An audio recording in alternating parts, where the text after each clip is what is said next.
Dernière nouvelle, une décision vient de tomber. Et elle n'est pas anodine. Dans un Cameroun habitué aux élections sans alternance, un choix vient de briser le scénario écrit d'avance.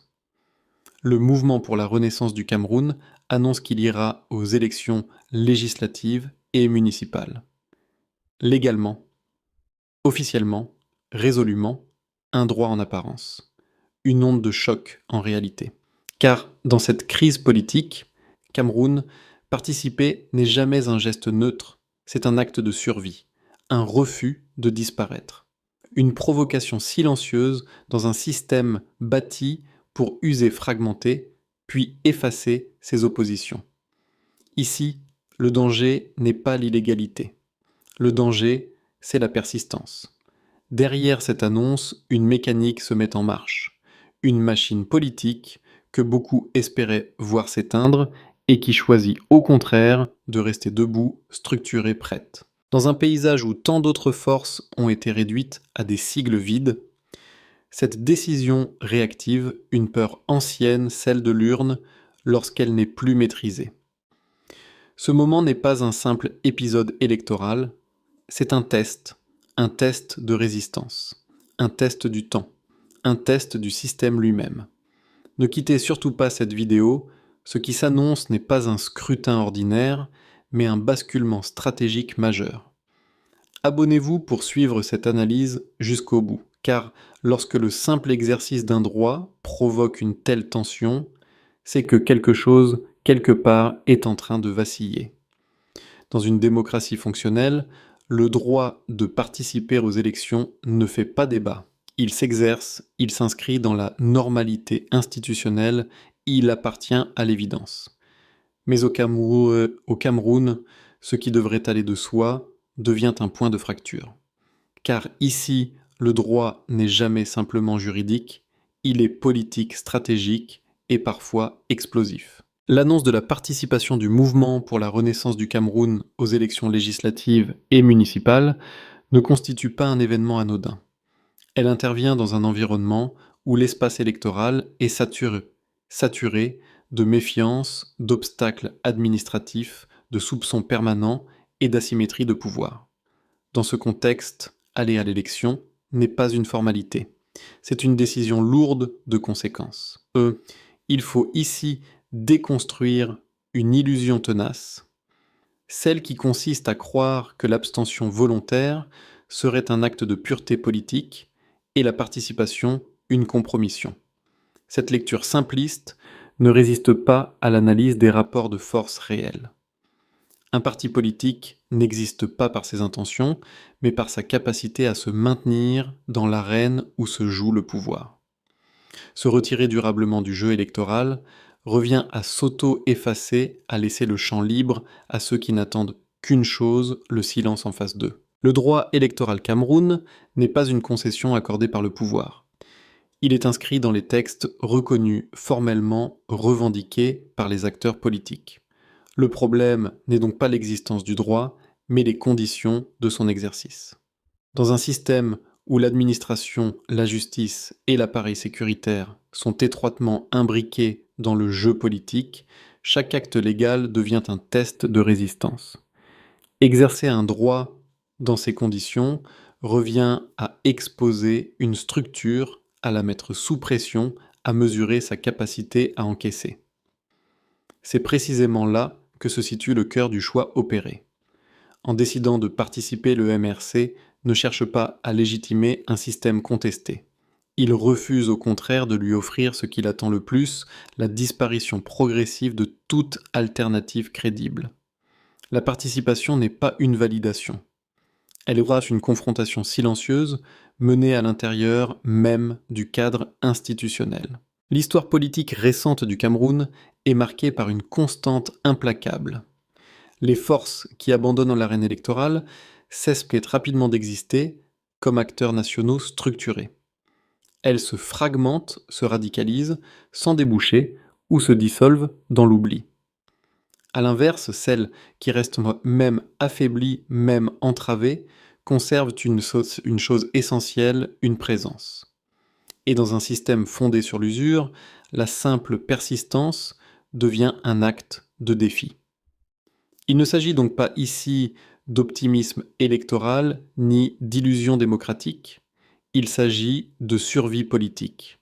Un parti qui renonce à l'élection renonce à sa fonction première, représentée, structurée, préparée.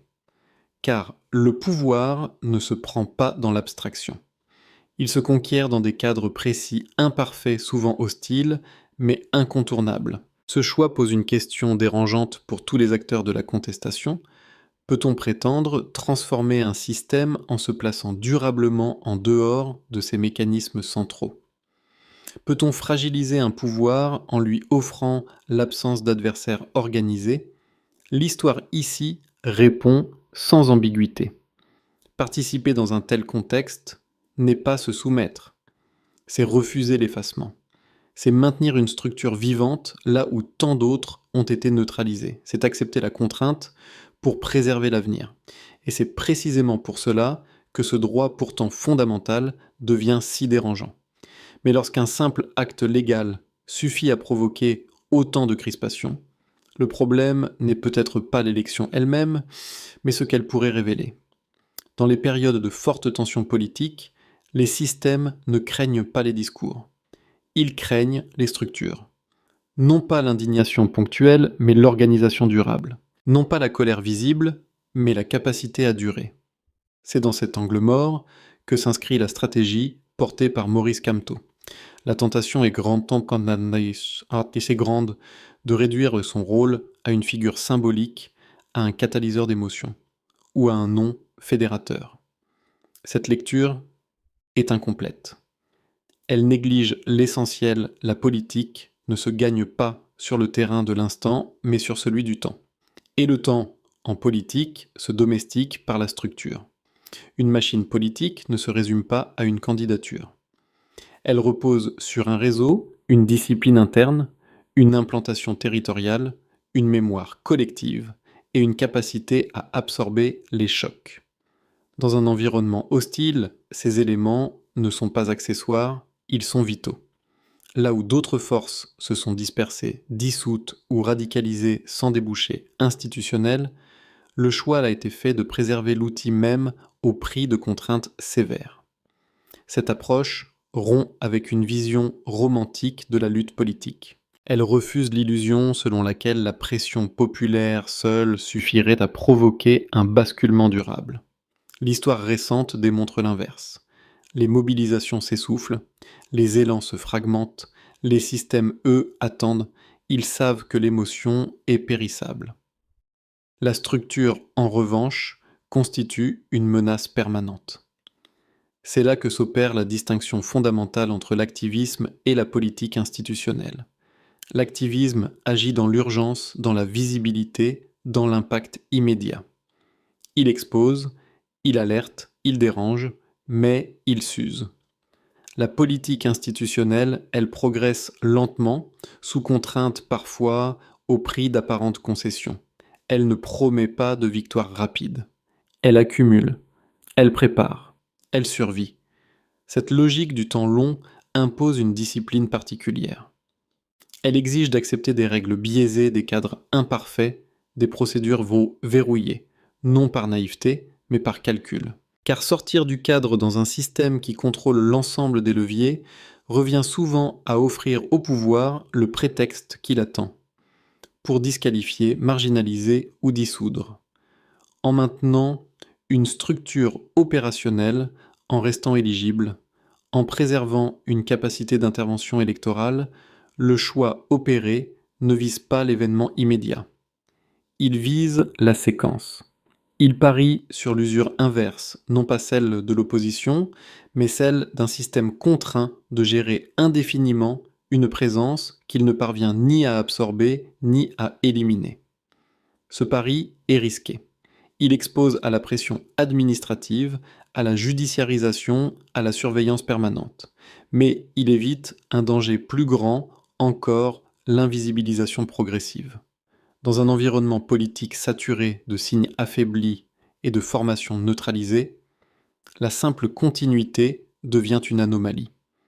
Et toute anomalie dans un système fermé finit par attirer l'attention. Il ne s'agit donc pas d'une stratégie d'attente passive, il s'agit d'une stratégie de conservation active. Préserver l'outil, maintenir la cohérence interne, préparer les échéances, même incertaines, même lointaines. Car l'histoire politique n'avance jamais en ligne droite. Elle bascule par à-coups, souvent à la faveur de crises imprévues. Et dans ces moments-là seuls, ceux qui disposent encore d'une structure peuvent agir. Cette réalité dérange. Elle remet en cause les lectures binaires, les oppositions simplistes entre résistance et participation. Elle impose une question plus inconfortable: que reste-t-il d'une contestation lorsque son dernier instrument organisé disparaît? Mais toute structure qui refuse de s'éteindre finit par devenir un problème majeur pour le pouvoir. Et lorsque ce problème persiste trop longtemps, la confrontation change de nature. Les systèmes autoritaires n'ont pas besoin de convaincre, ils ont besoin de durer. Et pour durer, une règle s'impose: ne jamais affronter un adversaire intact. L'objectif n'est pas seulement de gagner les élections, mais de s'assurer qu'au moment décisif, il n'existe plus aucune machine capable d'y participer réellement. C'est dans cette logique que s'inscrit la stratégie de domination électorale portée depuis des décennies par le Rassemblement démocratique du peuple camerounais. Dans cette architecture du pouvoir, l'élection n'est pas un risque, elle est un rituel contrôlé. Le véritable danger surgit bien avant le scrutin, lorsque l'opposition conserve une structure, une implantation, une discipline interne. Car une machine politique fonctionnelle introduit une variable imprévisible dans un système fondé sur la certitude de l'issue. La méthode est connue, répétée, éprouvée. Elle ne vise pas l'interdiction brutale, mais l'asphyxie progressive. Pressions administratives, batailles judiciaires interminables, fragmentation interne encouragée, discrédit médiatique, harcèlement ciblé des calibres des cadres. Le but n'est pas de frapper fort une fois, mais d'user longtemps, de transformer chaque démarche légale en parcours d'obstacles, de faire du simple fait d'exister un combat permanent. L'histoire politique récente du Cameroun offre une leçon implacable. Aucun parti d'opposition ayant déserté durablement l'arène électorale n'a survécu comme force nationale structurée. Aucun. Certains ont disparu. D'autres se sont repliés sur des niches locales. D'autres encore se sont dissous dans des alliances sans poids réel. Le retrait n'a jamais affaibli le système. Il a toujours affaibli ceux qui se retiraient. Ce constat n'est pas idéologique. Il est mécanique.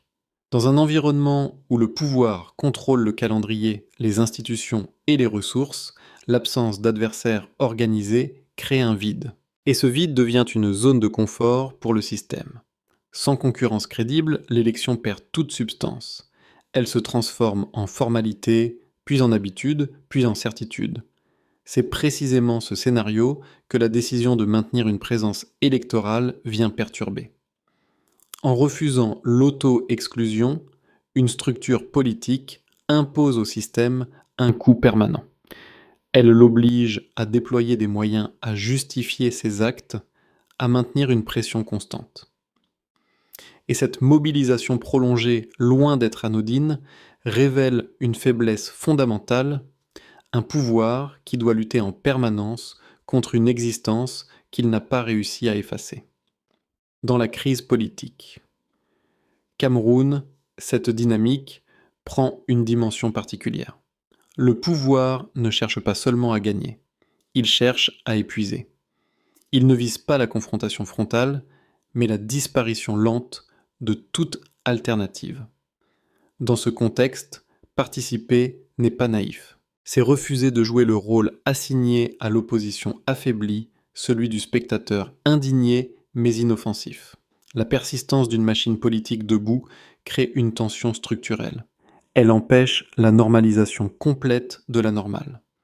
Elle rappelle élection après élection que le système n'est pas seul face à lui-même.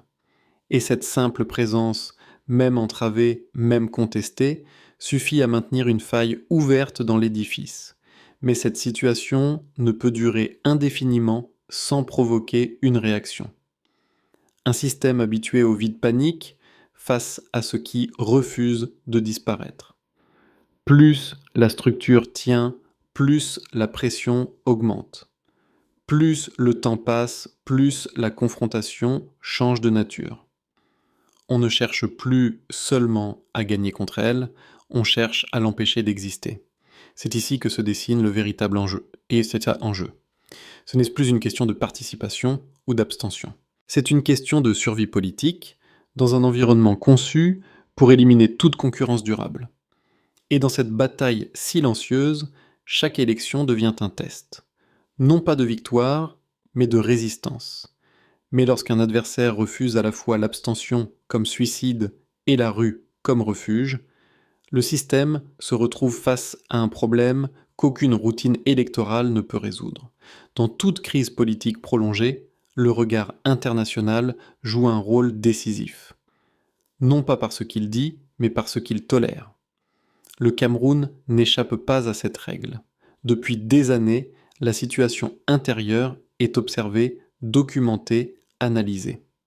Et pourtant, elle est rarement traitée comme une urgence politique majeure. Elle est gérée comme une donnée stable, presque immuable. Ce paradoxe constitue l'un des piliers les plus solides de la longévité du système. Tant que les institutions fonctionnent en apparence, tant que les élections se tiennent à date régulière, tant que le langage formel de la démocratie est respecté.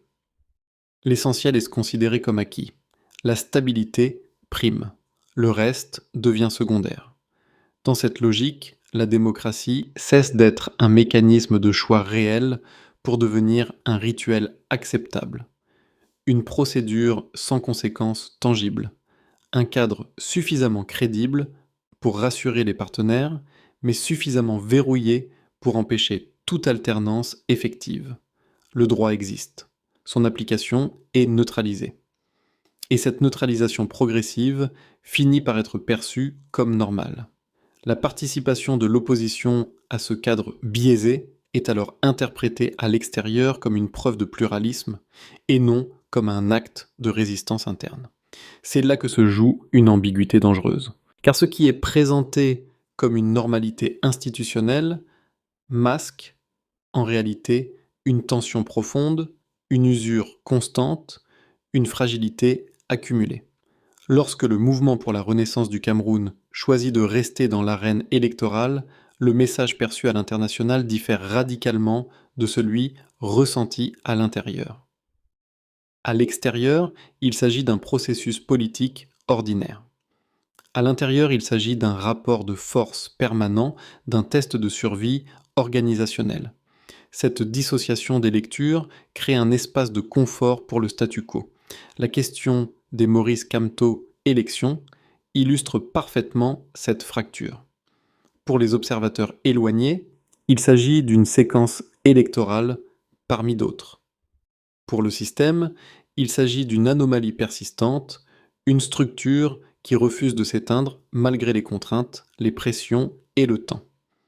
Et c'est précisément cette persistance qui dérange bien plus que les discours ou les manifestations. Le silence international ne signifie pas l'ignorance. Il signifie la hiérarchisation des priorités. Tant que la crise reste contenue, tant qu'elle ne déborde pas, tant qu'elle ne perturbe pas les équilibres régionaux, elle est intégrée au paysage. Elle devient une constante, non un problème à résoudre. Mais l'histoire politique montre une chose: les situations considérées comme gérables ne le restent jamais indéfiniment. Elles accumulent des tensions invisibles, des frustrations profondes, des contradictions non résolues. Et lorsque ces tensions trouvent un point d'expression durable, la bascule est souvent brutale. Mais lorsqu'un système repose trop longtemps sur l'acceptation de la normale, il suffit parfois d'un seul élément incontrôlable pour transformer le silence en rupture. Arrivé à ce stade, une vérité s'impose avec une clarté brutale, le cœur du conflit ne se situe ni dans la rue, ni dans l'élection elle-même.